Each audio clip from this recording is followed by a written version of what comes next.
जी hello दोस्तों, मैं हूं कमर सीमा। और दोस्तों, जैसे कि आप देख रहे हैं, मेरे साथ मौजूद हैं प्रोफेसर डॉक्टर मुक्तदर खान साहब। डॉक्टर साहब, सबसे पहले तो आपके वक्त का बहुत शुक्रिया सर। थैंक यू कमर साहब। आपके सुनने वालों को मेरा सलाम, नमस्ते।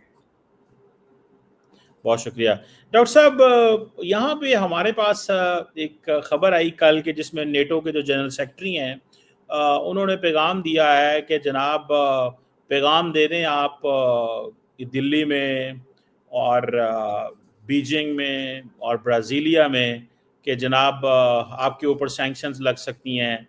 और अगर आप जो है वो चाहते हैं तो पुतिन को कहें कि हमारे साथ बैठे। What do you make of this? India तो इतना इम्पोर्टेंट पार्टनर है, लेकिन ये क्यों कहा गया? तो ये जो रट का जो स्टेटमेंट आया, ये उसने वार्निंग दी कि जो मुल्क, ये तीन मुल्क स्पेशली इंडिया, चाइना और ब्राज़ील को नोट करें, ये ब्रिक्स के भी मेंबर्स हैं, कि इनको ये वार्निंग दी कि अगर आप रशिया के साथ ट्रेड करते रहें, बेसिकली रशिया की अगर आप ऑयल ख़रीदेंगे और उसको, उसकी इकोनॉमी को आप खड़ा रखेंगे, जिसके वजह से रशिया मुसलसिल जंग कर सकता है। देखिए, बिटवीन इंडिया एंड चाइना खुद $300 बिलियन का ट्रेड हो जाता है, तो रशिया रशिया के लिए काफ़ी आमदनी हो जाती है। तो सेकेंडरी सैंक्शंस अमेरिका के तरफ से लग जाएंगी। तो ये सेकेंडरी सैंक्शंस इन्होंने नेटो के तरफ से नहीं किया। मैं तो, नेटो क्या सैंक्शन देगा? सैंक्शंस ये लगने वाले हैं, डोनाल्ड ट्रंप लगाएंगे। तो उससे एक दिन पहले ये इन्होंने धमकी जो दी कल, मतलब इस लास्ट 24 आवर साइकिल में दी, उससे पहले उनकी जो मुलाकात हुई व्हाइट हाउस में डोनाल्ड ट्रंप के साथ, उसमें डोनाल्ड ट्रंप ने कहा कि मैं बेजार हो गया हूँ पुतिन के बातों से, और मैं सिर्फ 50 दिन का वक्त दे रहा हूँ। अगर इस 50 दिन में अगर सीज फायर नहीं हो जाता, तो मैं जो है सो इनके इनके जितने भी ट्रेडिंग पार्टनर्स हैं, और उसने नाम से कहा इंडिया, चाइना, इन पे सेकेंडरी सैंक्शन 100% लगा दूंगा, टैरिफ। 100% टैरिफ। ये दूसरी बार है उन्होंने, जो ब्रिक्स को पहले भी कहा था कि if they move towards dedollarisation में 100% टैरिफ लगा दूंगा ब्रिक्स। मुझे लगता है कि ब्रिक्स खटक रही है डोनाल्ड ट्रंप को बहुत ज्यादा, और वो बहाना ढूंढ रहे हैं कि कैसा ना कैसा मैं इन पे टैरिफ लगा दूं। अब जहां तक चाइना का सवाल है, चाइना, आई डोंट नो, अभी तक कुछ जवाब नहीं आया, इंडिया के तरफ से भी कुछ जवाब नहीं आया। इंडिया का जो रशिया के साथ ट्रेड है वो $65 बिलियन का है, जो तकरीबन 60-65, अगर आप 2021 में जाके देखें तो सिर्फ $9 बिलियन का ट्रेड था इंडिया और रशिया का। लेकिन अब एकदम 65 से ज़्यादा हो गया है, तो तकरीबन $65 बिलियन का इंडिया जो है तो रशिया से तेल खरीदता है, और कुछ 1-2 बिलियन डॉलर के एक्सपोर्ट्स करता है रशिया को। इंडिया बहुत केयरफुल है इन इट्स एक्सपोर्ट्स। चाइना थोड़ा रिस्की एक्सपोर्ट्स है, क्योंकि वो डुअल टेक्नोलॉजी भी एक्सपोर्ट कर रहा है। तो चाइना का जो टोटल ट्रेड है कुछ $250 बिलियन का है। लेकिन अगर आप इंडिया यूएस का ट्रेड देखें, वो $130 बिलियन है, एग्जैक्ट डबल है ऑफ इंडिया रशिया ट्रेड। तो अगर डोनाल्ड ट्रंप धमकी लगाते हैं, तो अभी तो it is just a comment that he made, मतलब उसको आप नजरअंदाज कर सकते हैं, हो सकता है डोनाल्ड ट्रंप खुद भूल जाए, लेकिन नेटो वाले इसको चिपक जाएंगे, and they are the ones who are going to keep it alive, क्योंकि उनको चाहिए ये। क्योंकि अब उनको ऐसा लग रहा है कि डोनाल्ड ट्रंप पुतिन से बेजार होकर उनकी यूक्रेन पॉलिसी बदल रही है, क्योंकि उन्होंने, अगर आपने देखा होगा, एक हफ्ता पहले आर्म्स सप्लाई जो कर रहे थे टू रशिया, वो रुक गया है। और फिर उसके बाद उन्होंने कह दिया कि जो बाइडन ने दिए थे हथियार वो भेज रहे थे, फिर उन्होंने रोक दिया। फिर 2 दिन के बाद फिर अपना रिवर्स कर दिया और कहा कि NATO can by the arms, तो वो हथियार अब नेटो को बेचेंगे, और नेटो वो हथियार यूरोप को दे देगा। यूरोप कह रहा है कि भाई ठीक है, लेकिन आप थोड़ा चिप इन करें, मतलब ये हथियार हम खुद अपनी तरफ से। तो बेसिकली मुझे लगता है डोनाल्ड ट्रंप अपनी जो वोटर बेस है मागा की, उसको बेसिकली धोखा दे रहे हैं। ये कह रहे हैं कि मैं नेटो को बेच रहा हूँ, लेकिन what is going to happen is कि ये नेटो को पैसे दे देंगे, फिर नेटो को हथियार बेच देंगे, अपने ही पैसों से वो अपने ही हथियार खरीदेंगे। तो इस तरह का वो रन अराउंड कर रहे हैं। ऑलरेडी आपने देखा होगा, मार्जरी टेलर ग्रीन बोल के जो कांग्रेस वुमन है फ्रॉम जॉर्जिया, उसने इसके खिलाफ सख्त बयान दे दिया कि शी से ये हमारे साथ धोखा है, हमारे साथ तुमने जो प्रॉमिस किया था लेकिन दोनों प्रॉमिसेस तोड़ दिए, यूक्रेन को हथियार दे रहे हैं, ईरान पे हमला कर दिया। तो he is breaking his promise after promise. मतलब अब डोनाल्ड ट्रंप और बाइडेन की पॉलिसीज में अब क्या फर्क रहा, you know. So I think कि ये जो इंडिया के ऊपर है, see India has to realise कि वो चमक निकल गई है। अब जो चाहे वो जो बोल रहा है। लिंडजी ग्राहम ने एक बिल इंट्रोड्यूस की सेनेट में रशिया के सैंक्शंस के मुताबिक। तो वो बिल कहता है कि जो रशिया के साथ तेल खरीदेगा उसके पर हम 500% टैरिफ लगा देंगे, 500%। और सेनेट 100 सेनेटर्स होते हैं हमारे पास, और दूसरे मुल्कों में जैसा राज्यसभा में दे आर वीकर पीपल। जैसा doctor Jaishankar is a senator India के, वो राज्यसभा के मेंबर है, वहाँ पे वो कमज़ोर होते हैं। लेकिन जो अमेरिकन सेनेटर्स हैं दे आर मोर पावरफुल, वो स्टेट वाइड इलेक्शन जीत के आते हैं। वो ऐसा नॉमिनेट जिस तरह मतलब their election is much bigger than the Congress के जो आते हैं 6 साल के लिए आते हैं। So they are very powerful people. और 84 ऑफ देम, यानी बाई पार्टीजन सपोर्ट है इस बिल को, यानी 84 सेनेटर्स। अब पिछले हफ्ते या 8-10 दिन पहले सेनेटर कून्स आए थे हमारे प्रोग्राम में लेक्चर देने, तो ही वाज बहुत फख्र से कह रहे थे कि हम 84 सेनेटर्स ने को स्पॉन्सर किया है ये बिल। और उन्होंने नाम लेके कहा कि हम इंडिया और चाइना पर 500% जो लगा। तो so what it shows is, मैं आपको एक दिलचस्प बात बताता हूँ।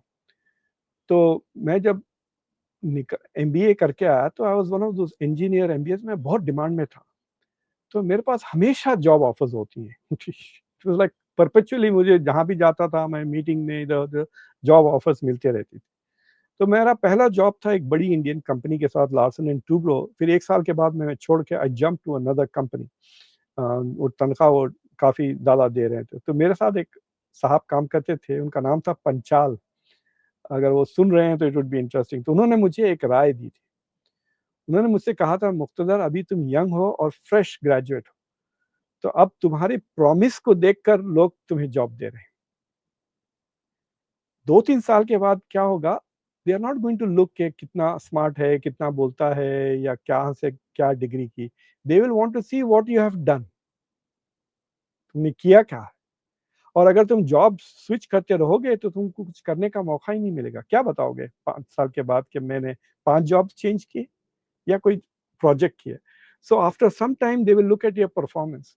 तो मुझे लगता है कि western countries are looking at India's promise. अगर इंडिया हमारा एलाय बन गया तो हमारे को 2 मिलियन फौजी मिल जाएंगे चाइना से लड़ने के लिए। अगर इंडिया हमारा एलाय बन गया तो India will buy billions of dollars of our weapons, F-35 खरीदेगी, ये खरीदेगी, वो खरीदेगी। ठेंगा ले रहा है इंडिया। क्या बेचा है? एक $3 बिलियन के ड्रोन्स बेचे और कुछ नहीं इंडिया को, अमेरिका ने। वो जाके रफाले खरीद रहा है India. So what has happened suddenly is कि maybe they are looking at it and saying कि प्रॉमिस क्या है, प्रॉमिस के बेसिस पे हम कब तक इंडिया को बर्दाश्त करते रहे। पिछले 3 साढ़े 3 साल से इंडिया रशिया को सपोर्ट कर रहा है। So I have a feeling कि वो शाइन जो थी प्रॉमिस की वो थोड़ी कम हो गई है इंडिया की, and people are willing to, क्योंकि बैकलैश कुछ नहीं हो रहा है। देखिए आप इसराइल के खिलाफ इस तरह बात करके देखें, आपके पीछे लग जाते हैं लोग, आपके पीछे डायस्पोरा पड़ जाता है, उनका डायस्पोरा, उनके लॉबीज, आपकी नौकरी चली जा सकती है, आपके इलेक्शन के खिलाफ वो प्राइमरी के लिए खड़ा कर देते। इंडिया के पास वो पावर नजर नहीं आ रहा, यू नो। तो फॉर एग्जांपल लिंडसे ग्राहम ने इसको स्पॉन्सर कर दिया, कहा डोनाल्ड ट्रंप को कि मेरे बर्थडे पे मुझे तोहफतन ये बिल पास करवा दें आप। तो इंडिया क्या कर रहा है लिंडसे ग्राहम के खिलाफ? कुछ एक्शन ले रहा है? नहीं ना। So he is not feeling the same pressure. तो इंडिया का आई थिंक इंडिया दबाव में आ गया है, खामोश हो गया है, क्योंकि वो बायलैटरल ट्रेड एग्रीमेंट नेगोशिएट कर रहा है। मुझे लगता है कि ट्रेड नेगोशिएशन के बाद India might start giving back to Trump. एक बार वो ट्रेड एग्रीमेंट साइन हो जाती है तो ये छोटे मोटे सेनेटर्स को, इससे पहले भी डॉक्टर जयशंकर ने काफ़ी लथाड़ा था सेनेटर्स को जो इंडिया के खिलाफ बोलते थे। तो मेरे ख्याल से वो बाद में वो लथाड़ेंगे इन लोगों को। लेकिन अभी वो ट्रेड के दौरान, क्योंकि अब ट्रेड नेगोशिएशंस के डिटेल्स तो सामने नहीं आए, बट आई एम होपिंग कि इंडिया इज टेलिंग ट्रम्प कि जो ट्रेड एग्रीमेंट हो जाता है दैट विल बी फाइनल, आप इसके ऊपर बाद में मजीद टैरिफ, इस पे टैरिफ, उस पे टैरिफ, आपको आज क्रिकेट मैच पसंद नहीं आया तो आप हम पे टैरिफ लगा रहे हो, वेदर खराब हो गया तो हमको टैरिफ लगा रहे हो, थिंग्स लाइक दैट ना करें. I am assuming that will be part of the negotiations ना, कि this is final, there will be no additional tariffs, क्योंकि ट्रम्प बीच में शोषण छोड़ रहे हैं ना, अभी एक कॉपर का छोड़ दिया, ये कह करके हम कॉपर पे 50% टैरिफ लगा देंगे, और फिर उसके बाद उन्होंने फार्मास्यूटिकल्स पे 200, और इंडिया का 1/10 of India exports to America pharmaceuticals है, तकरीबन 8 से 10 बिलियन डॉलर, तो उस पर वो कह रहे हैं 200% लगाएंगे, लेकिन वो 1.5 साल के बाद. तो इस तरह की चीज़ें have to be under control in the bilateral. तो आप इस तरह की चीज़ें उनके साथ करें जिनके साथ आपके साथ बायलैटरल एग्रीमेंट ना हो. सो आई एम होपिंग कि India is going to put that in the negotiations, but आदमी खुद अपनी बात पे नहीं कायम है तो फिर वो क्या अग्रीमेंट पे कायम रहेगा. बिल्कुल सही हो गया डॉक्टर साहब. ये जो सिचुएशन अमेरिका और इंडिया के दरमियान बिल्ड हुई है, इसमें एक चीज़ नज़र आ रही है कि Indians are not comfortable, and वो ये भी समझते हैं कि ये कैसा पार्टनर है, ये हमारे साथ क्या कर रहा है. आजकल इंडिया के अंदर एक नया ट्रेंड आया है जो मुझे बहुत सारे कमेंटेटर्स को देख के पता है चला है. वो ये है कि इंडियंस ये कह रहे हैं कि हमें चाइना के साथ अपने ताल्लुकात को रीबिल्ड करना चाहिए, ठीक करना चाहिए, और हमें चाइना से दोबारा इंगेज करना चाहिए. कल जो डॉक्टर जयशंकर ने जो स्टेटमेंट जारी की एससीओ में, उसने यही कहा कि हमारी टेरिटोरियल इंटेग्रिटी एंड सॉवरेनिटी की रिस्पेक्ट की जाए. ये दैट वाज मैसेज टू, सारी बात है चाइना को ये इन्होंने मैसेज दिया.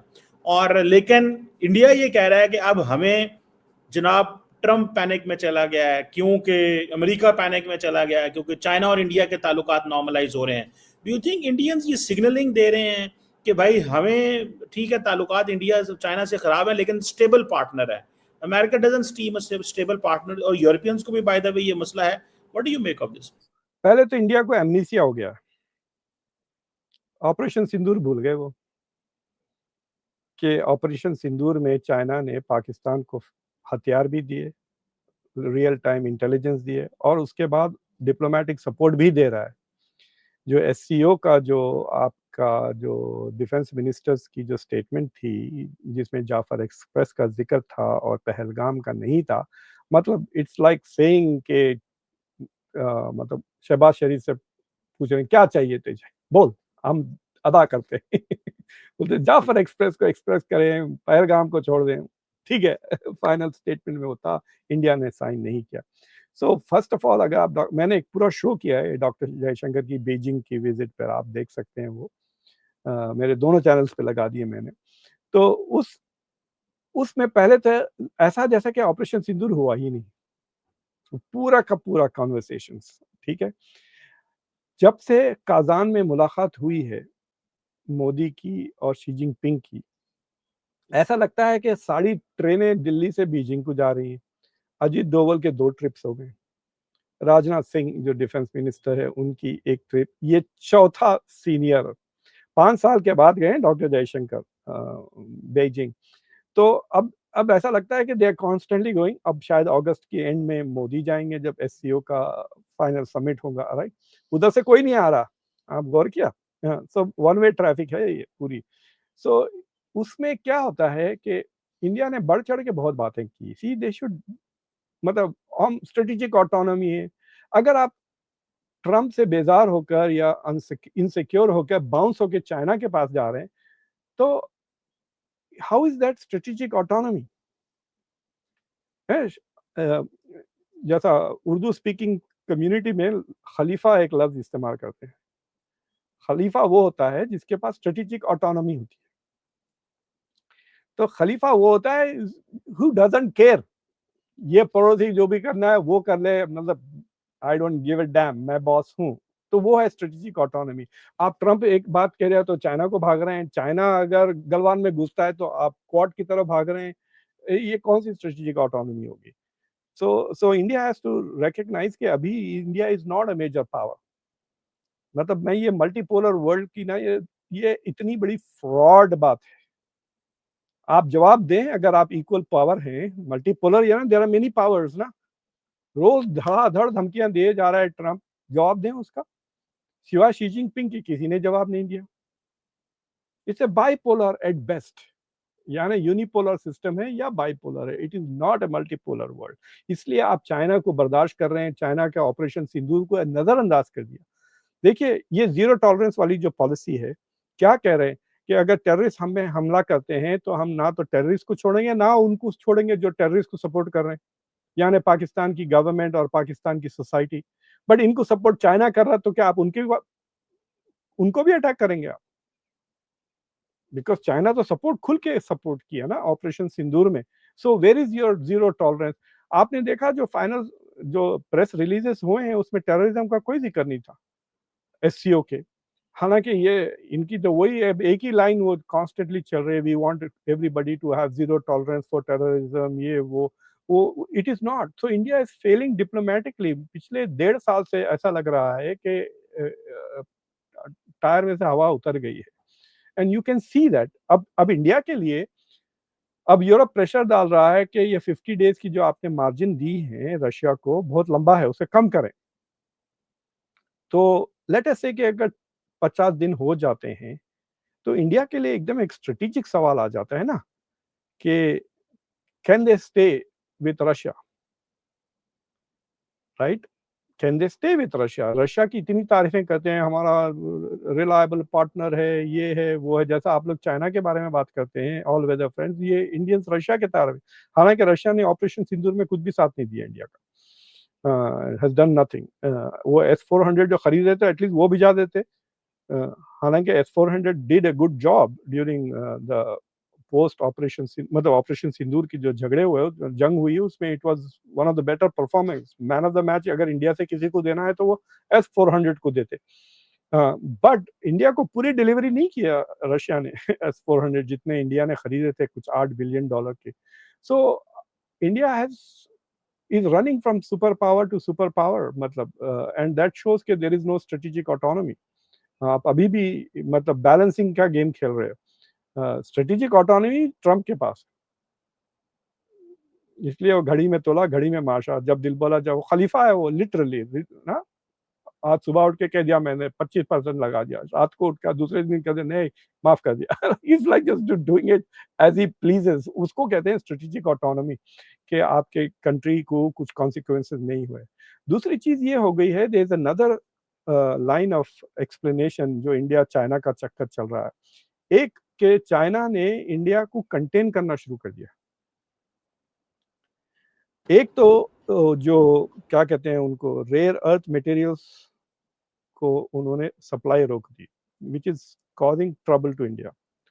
दूसरी चीज ये है कि जो चाइनीज टेक्नीशियंस आके इंडिया में काम कर रहे थे ऑन आईफोन वगैरह, उनको चाइना ने वापस बुला लिया है। तो अब हंड्रेड्स ऑफ चाइनीज इंजीनियर्स वापस चाइना को जा रहे हैं वो, वेयर एज जो भी अब काम करेंगे वो सिर्फ ताइवान से आएंगे, but not from China. So China is trying its best कि इंडिया की जो तरक्की है in make in India and becoming an alternate supply chain to China, वो नहीं होता। So we will see the सबसे बड़ा टेस्ट तो जब आएगा जब इंडिया की टैरिफ रेट पता चलेगा। जैसा मैं आपके पहले भी कहा था, it is going to be between 10 and 26, logically बोल रहा हूं, लेकिन ट्रम्प लॉजिकल नहीं है। 10 and 26, तो 10-26 तो उसने कहा कि अगर डील नहीं बनी तो 26 हो जाएगा। हाँ, और अगर जीरो कर दिया तो वो मिनिमम 10% तो वो लगाने ही वाले हैं सबके ऊपर, बर्तानिया के ऊपर भी लग गया 10%। सो अब ये बिटवीन 10 and 26 है। चाइना के ऊपर 10+20 है टैरिफ, सिर्फ 30% है, लेकिन वो 20% फ्लेक्सिबल है, यानी वो फेंटेनिल के ऊपर है। तो चाइना अगर ड्रग्स, फेंटेनिल जो ड्रग है जो अमेरिका में लोग लेकर मर रहे हैं, उसके जो इंग्रेडिएंट्स है वो भेज रहा है। इट्स लाइक सेइंग कि फेंटेनिल बिरयानी है तो ये चावल भेज रहा है, नमक भेज रहा है, you know, it's like that. तो if China stops exporting that, तो अमेरिका वो 20% उतार देगा। तो basically 10% is the tariff with China right now. तो इंडिया के लिए that will become a big disadvantage for this whole idea of moving manufacturing from.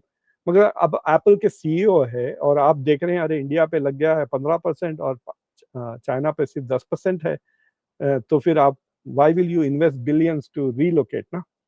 So that is where India is I think tolerating China के भाई ठीक है आप हमारे साथ ट्रेड करें, आप इंजीनियर्स भेजें, इन्वेस्टमेंट्स भेजें।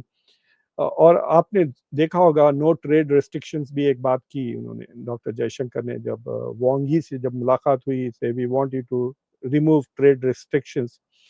मुझे हैरत हुई कि वांग यी ने जवाबन क्यों नहीं कहा कि भाई आप टिकटॉक बैन किए हुए हो, आप हावे को ब्लॉक करिए फ्रॉम 5G, आपने जो है सो क्या कहते हैं BYD ने जो $1 बिलियन इन्वेस्ट करना चाह रहा था एक्सपेंशन। मुझे लगता है ये दोनों को चाहिए मैं उससे फोन पे बात करें वांग यी और जयशंकर, थोड़ा मैं उनको अपडेट दे देता हूँ उनकी सूरत हाल क्या है। आई वाज सो सरप्राइज कि उसने नहीं कहा, यह रिपोर्ट नहीं हो रही है राइट।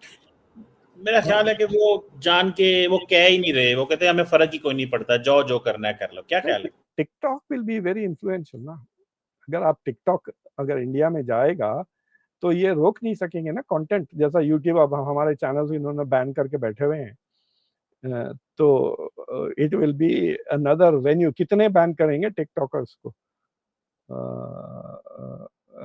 सो टिकटॉक को इन्होंने बैन इसलिए किया कि टिकटॉक पे लोग काफ़ी क्रिटिकल बातें कर रहे थे, नरेंद्र मोदी का मजाक उड़ा रहे थे, गाने गा रहे थे, इंडिया को क्रिटिसाइज कर रहे थे, एंड हज़ारों लाखों लग जाते हैं ना लोग, आप डिफिकल्ट टू कंट्रोल इट। तो इसलिए भी तो ट्रंप ने भी, यूएस ने भी तो उसको बैन करने की कोशिश की, खरीदने की कोशिश की, they are all still trying to block TikTok. So वो लेकिन BYD को वो एक्सपैंड करने नहीं दे रहे हैं, and that I was surprising, क्योंकि अगर वो BYD को एक्सपैंड करने देते तो फिर वो आ जाते चाइनीज इंजीनियर्स, आपके पास $1 बिलियन का एडिशनल इन्वेस्टमेंट भी आ रहा था। लेकिन वो डरे हुए हैं कि डोमेस्टिक मैन्युफैक्चरिंग खत्म हो जाएगी अगर चाइना की मैन्युफैक्चरिंग बढ़ेगी। So we will see what happens, but I can tell you this much के पिछले 5-6 महीने से आप कह सकते हैं कि India is playing on the back foot diplomatically. जैसा आपको याद है 2023 was the best year I think India के लिए, वो फ्रंट फुट पे खेल रहे थे, G20 की समिट हो गई। अब SCO में भी इंडिया का सवाल उठ रहा है। मैंने एक ऑलरेडी शो कर दिया कि क्या इंडिया को रहना चाहिए SCO में, क्योंकि आप SCO के खुद मेंबर्स ईरान के खिलाफ जो रेजोल्यूशन पे इंडिया ने सड़ा दिया उसको ना, उसको यूनानिमस नहीं हुआ वो, तो आप वहाँ SCO में जाकर बैठ कर इसराइल के माउथपीस बने हुए हैं वहाँ पर। और फिर आप बातें कर रहे हैं कि voice of the global south, आपका voting pattern is with Israel, कहाँ से ग्लोबल साउथ आ रहा है। So I think India is becoming a spoiler not only in SCO but BRICS. एक मैं एनालिस्ट को सुन रहा था इंडिया के, वो कह रहे थे कि भाई इंडिया इसलिए भी, देखिए इंडिया ने बहुत मतलब सपोर्ट किया SCO, अब इस साल SCO के प्रेसिडेंट चाइना होगी ना, तो इसलिए तो ये सारे मीटिंग्स चाइना में हो रहे हैं। तो India is going to be the next chairman of president of BRICS, तो अगली समिट ब्रिक्स की इंडिया में होगी। तो they want Xi Jinping to come, अगर शी जिनपिंग नहीं आया तो बेकार हो जाता है right. India is not a signatory to ICC, तो पुतिन आएंगे, Putin can come if he wants to come, मतलब कोई लीगल प्रॉब्लम्स नहीं है इंडिया। तो India wants to have a successful BRICS, wants China support during its presidency in BRICS, तो इसलिए India is being nice, ये explanation है उनका कि what they need from China. But मुझे लगता है कि टैरिफ्स अगर कुछ लग गए तो इंडिया चाइना का trade will become more than US India trade. जो जो डील वियतनाम के साथ हुई है और जो इंडोनेशिया के साथ डील हुई है, ट्रम्प कह रहे हैं कि वैसी ही डील इंडिया से चाहिए, and that deal India can not give. Vietnam और जो इंडोनेशिया की डील्स हैं, इंडोनेशिया पे 19% टैरिफ लगे हैं, वियतनाम पे 20%। 19% क्यों समझ में नहीं आया मुझे 20% के बजाय 19%। आई थिंक इंडोनेशिया से give us a better deal than Vietnam, तो इन्होंने कहा ठीक है 1%, 19% कर दिया। लेकिन अमेरिका के गुड्स पे 0% टैरिफ्स दोनों मुल्कों के तरफ से, 0% और full access to the market.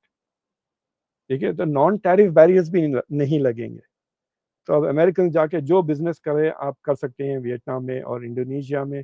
Indonesia पे 19% 20% टैरिफ लगेंगे, आप उन पे टैरिफ। तो this is the deal he wants with India. India can't do that. मतलब इंडिया 0 टैरिफ कर देगी अमेरिका के गुड्स को, खासतौर से एग्रीकल्चरल प्रोडक्ट्स को अगर खोल दें तो इंडिया के फार्मर्स तो भूखे हो जाएंगे। खासतौर से जो मक्का कहते हैं ना, मेज, कॉर्न को ले लें या सोयाबीन्स को ले लें या राइस को भी, वो जापान भी राइस नहीं खोलना चाह रहा अमेरिका के लिए। दे आर, वो ब्लॉक किए हुए हैं कि हमारे पैडी फील्ड्स खत्म हो जाएंगे, पैडी फार्मर्स वगैरह। सो आई थिंक के डिस्कशन जो चल रहे हैं वापस आ रही ना, इंडिया की नेगोशिएशन टीम चली गई थी वो, थिंकिंग के सितंबर 9 विल बी फाइनल, जुलाई 9 विल बी फाइनल, लेकिन अब 31 अगस्त फाइनल हो गया, तो they are coming back to negotiate. So they must be very concern. ये जो वियतनाम और इंडोनेशिया की जो डील्स हुए, that is another problem for India. तो इंडिया के लिए थोड़ा अमेरिका के साथ मुझे लगता है कि हनीमून खत्म हो गया। हनीमून खत्म हो गया है, तो ये इसीलिए चाइना के भी करीब जैसे कह रहे हैं ना, सिग्नलिंग कर रहे हैं। लेकिन जारी बात है, हम तो इसको, पाकिस्तान तो बड़ा जारी बात है केयरफुली देख रहा होता है इन चीज़ों को। वहाँ कौन गए थे आपके तरफ से? इसाकदार गए थे कुछ? इसाकडार गए थे, हाँ हाँ बोले। मेरा ख्याल है इसाकडार ने भी कोई उस तरह की स्टेटमेंट वगैरह जारी नहीं की। इंडिया ने थोड़ी सी हमारा वो पहलगाम का वाकया डिस्कस किया जी, कि पहलगाम के वाकये को नहीं होना चाहिए, ये नहीं होना चाहिए, वो नहीं होना चाहिए, और इस तरह की। अभी आज वो कह रहे थे दोबारा उनके CDS, हम डॉक्टर साहब ये तो थोड़ा आपसे बात नहीं हुई, ये जो दोबारा इंडिया की गवर्नमेंट ने फैसला किया है, NSA दोवल, उससे पहले इंडिया के defence secretary NSA Doval and today CDS Chauhan, उन्होंने कहा हमारा नुकसान ही कोई नहीं हुआ पाकिस्तान की तरफ से, बल्कि उसने कहा, जो थे दोवल साहब ने तो ये कहा हमारा एक शीशे का ग्लास नहीं टूटा। ये जब भारत और पाकिस्तान की जंग हुई है, उसने कहा अगर कोई टूटा है तो मुझे उसकी तस्वीर दिखाएं। तो ये जो अभी अभी जो कह रहे हैं, इसके क्या मतलब है? 17 लोग मारे गए पुंछ में, वो भूल गए? पुंछ में जो 17 सिविलियंस मरे, क्या उनका ग्लास व्लास नहीं फूटा, चश्मा वश्मा नहीं फूटा? I don't know what he is saying. 17 civilians मर गए and you are saying nothing happened, right? जनाजे निकले। एक खातून को याद है जिसके ट्विन बच्चे थे, याद है आप? शौहर जेल बीमार था, तो she was not telling her husband के बच्चे मर गए क्योंकि ही वाज रिकवरिंग। तो 17 सिविलियंस तो मारे गए थे ना बाय 8 या 9 तारीख को, इमीडिएटली जो पाकिस्तान का जो मोटर फायर हुआ ना across the line of control. So I don't know what he is talking about. CD से चौहान ने सिंगापुर में क्या कहा कि पहली बार गलती हो गई हमारे से, उस गलती की वजह से वी लॉस्ट सम फाइटर्स। क्या पाकिस्तान कह रहा है कि वी लॉस्ट 6, वो बिल्कुल गलत है। लेकिन इन्होंने ये नहीं कहा, एक बार भी किसी इंडियन मिलिट्री ऑफिसर ने अभी तक ये नहीं कहा कि वी डिडंट लूज एनीथिंग। जो पहला एक एयर मार्शल की जो प्रेस कॉन्फ्रेंस थी, उसमें भी उन्होंने कहा कि लॉसेस तो होते ही हैं जंग में। फिर ये जो इंडोनेशिया में जो फौजी ने जो बयान दिया, तो उसने तो पोल खोल ली ना। उसने कहा कि जो सिविलियन लीडरशिप है, उन्होंने डिसीजन लिया था। आपको याद है जयशंकर ने कहा कि मैंने पाकिस्तान को फोन करके कहा कि this is not an attack on Pakistan. तो वो जो बात थी कि ये पाकिस्तान पे हमला नहीं है, सिर्फ टेररिस्ट पर हमला है, पाकिस्तान की फौज पे भी हमला नहीं। तो वो उस वजह से to be able to say that, उन्होंने पाकिस्तान की एयर डिफेंसेस पे फायर नहीं किया। दैट्स व्हाट द इंडोनेशिया वाला कहा कि एयर डिफेंसेस हमने फायर नहीं किया, उल्टा जैसे हम फायर करने लगे उनके एयर डिफेंसेस हमको अटैक कर दिए। तो this is like defence warfare 101 है, राइट? कि भाई आप you first attack the air defences, then you attack airborne ना, वरना फिर आपको एंटी, वर्ल्ड वॉर 2 में भाई पहले एंटी एयरक्राफ्ट गन्स को निकालते थे आप, फिर जाके बमबारी करते थे, वरना एंटी एयरक्राफ्ट गन्स आपके बॉम्बर्स को गिरा देते थे। I mean this is like 100 साल पुरानी बात कह रहा हूँ मैं आपको, 80 साल पुरानी वर्ल्ड वॉर 2 की। सो जो इंडोनेशिया की जो स्टेटमेंट थी, वो फौजी क्या वो ख्वाब देख के, मतलब like he was giving you a very logical explanation कि पहली बार हमने we didn't do, then the second time जो CDS चौहान ने भी कहा है हमने स्ट्रेटजी चेंज की। वो स्ट्रेटजी चेंज ये की कि उन्होंने पाकिस्तान के एयर डिफेंसेस को अटैक किया ना। फिर उसके बाद थर्ड राउंड में उन्होंने नूर खान वगैरह पे एयरफोर्स बेसिस को अटैक किया, क्योंकि एयर डिफेंसेस आपके कमजोर हो गए थे by now. So that makes perfect logical sense to me कि पहली बार इन्होंने एयर डिफेंसेस को नहीं किया, कुछ हवाई जहाज गिरे, they made an adjustment and they came back, and that makes more sense than ये लोग जो कह रहे हैं, मतलब अजीत डोवल की बात है। इट इज मतलब इंडिया में काफी बैकलैश हो रहा है, नरेंद्र सरेंडर ये वो कहकर, तो अब वो इमेज बताने के लिए इस तरह की बातें कर रहे हैं, यू नो। बट मतलब सीडीएस चौहान को करवाना था ना एक प्रेस कॉन्फ्रेंस, तो उनसे पूछते कि भाई ये वीडियो है आपका, आपने ये बात क्यों कही। मैं आपको डॉक्टर साहब बताऊं, मेरे पास वो वीडियो मैं आपको भेज दूंगा जहां पे इंडियन मिलिट्री की जो स्पोक्स पर्सन 2 खवातीन आई थी, उन्होंने आते ही 10 तारीख को सुबह कहा कि डैमेजेस वर सस्टेन्ड, ठीक है जी, ह्यूमन का भी जिक्र किया और मटेरियल का भी जिक्र किया। तो उसने कहा और उसने बेसिस के नाम लिए कि यहाँ यहाँ हुआ है, लेकिन अब दोबारा वो जो कह रहे हैं हमारा कोई नुकसान नहीं हुआ, अब जाहिर बात है लोग कह रहे हैं कि यार ये क्या बातें कर रहे हैं कि हमारा, बल्कि उसने कहा कि शीशा भी टूटा नहीं है हमारा। तो यहाँ पे लोग तो बड़े हैरान हो रहे हैं कि यार ये पहले मांगे थे अब मानते ही नहीं है कुछ। तो मेरा ख्याल है कि फॉर डोमेस्टिक ऑडियंस वो लगे हुए हैं कि उनको पता है जो बोलेंगे मान जाएंगे लोग। देखिए, the already it has created huge problem. आपने देखा होगा रफाले सीईओ की एक बात फैल गई इंडिया में, बाद में उसने कहा कि मैंने नहीं कहा, right? If you remember Rafale CEO की भी बात इस तरह से। तो इंडियन मीडिया थोड़ा बहुत इस तरह की हरकतें करता है। उन्होंने कह दिया था झूठा के नरेंद्र मोदी को नोबेल प्राइज के लिए नॉमिनेट कर दिए थे, याद है आपको? तो फिर उसके बाद जो नोबेल पीस कमेटी के जो चेयरमैन थे उन्होंने खुद बयान दिया कि ये बात झूठ है, ही इज नॉट नॉमिनेटेड। तो इस तरह की चीजें इंडिया में करते हैं, आई डोंट नो, खाली व्यूज के लिए कर रहे हैं, मतलब आपकी क्रेडिबिलिटी खत्म हो जाएगी। I don't know why people do this. I don't take Ajit Doval seriously at all.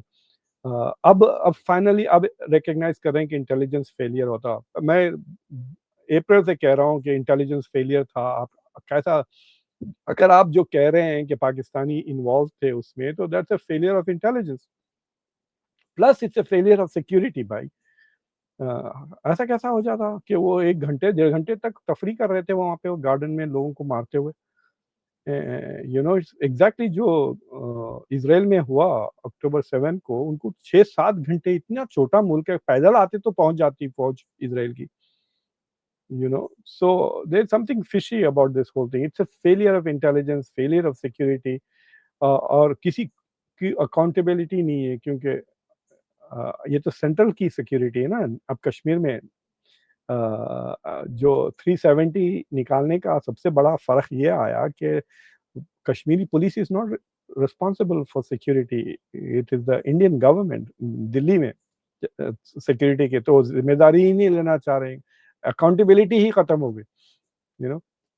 वहाँ पे एक मिनिस्टर है रोड्स के, कह रहे थे कि 2022-23 तक हमारी रोडें चाइना की तरह हो जाएंगी और 2025 तक अमेरिका की तरह। अब बारिश होते ही ब्रिजेस गिर रहे हैं, ये गिर रहे हैं, वो देयर इज नो अकाउंटेबिलिटी। कोई उनसे पूछता ही नहीं जाके, अरे भाई आप ये कह रहे थे कि आप बकवास कर रहे थे, you know. So I am really irritated. देखो डोनाल्ड ट्रंप लंच से पहले इतने सवाल के जवाब ले लेता है, इस पे इतने एक्यूजेशन हो रहे हैं, इतना उसको छोड़ ही नहीं रहे एप्स्टीन के ऊपर। आप देखो रिपोर्टर्स, वो बहरीन के साथ मीटिंग हुई, बहरीन के वो बादशाह बैठा हुआ है वहां पर, जो भी था वो, उसे कुछ भी नहीं, उसकी जो like he is irrelevant, Epstein Epstein Epstein करके ट्रंप का वो जवाब दिए जा रहा है, दिए जा रहा है, दिए जा रहा है। Can you imagine? You need to have that kind of grilling to Jaishankar, to Ajit Doval. नहीं नहीं नहीं सर, आप ऐसा बोले थे, कहाँ हैं वो 4, अभी तक क्यों नहीं पकड़े, भाग गए, क्या कर रहे हैं वो, where are they? If they are for Pakistan, ऐसा कैसा बॉर्डर क्रॉस किया उन्होंने, आप सिक्योरिटी आए भी चले भी गए, क्या मतलब, like what is this? So there is no questioning, you know, क्योंकि जब आप एक सवाल पूछेंगे तो वो जवाब देंगे तो फिर फंसेंगे। और ये जो बात उन्होंने कही कि आईआईटी वगैरह कहीं जाके लेक्चर में दी अजीत डोवल ने ये बात, इट वाज नॉट थ्रू जी जी, वो एक कॉन्वोकेशन में बात कर रहे थे कि हम 2047 तक $32 ट्रिलियन की इकोनॉमी हो जाएंगे, 32 ट्रिलियन, और हमारा कोई नुकसान नहीं किया उन्होंने, और इस तरह की बातें वो कह रहे थे। लेकिन हमारे लिए तो बड़ी इंटरेस्टिंग थी कि यार वो कह रहे हैं ये चीज़ें, बातें कर रहे हैं। So better what we can say, ये उनका एक व्यू है, वर्जन है। Thank you very much professor doctor Muqtedar Khan साहब sir, it's always pleasure talking to you sir. Thank you very much Kamal साहब, bye. Thank you sir, thanks.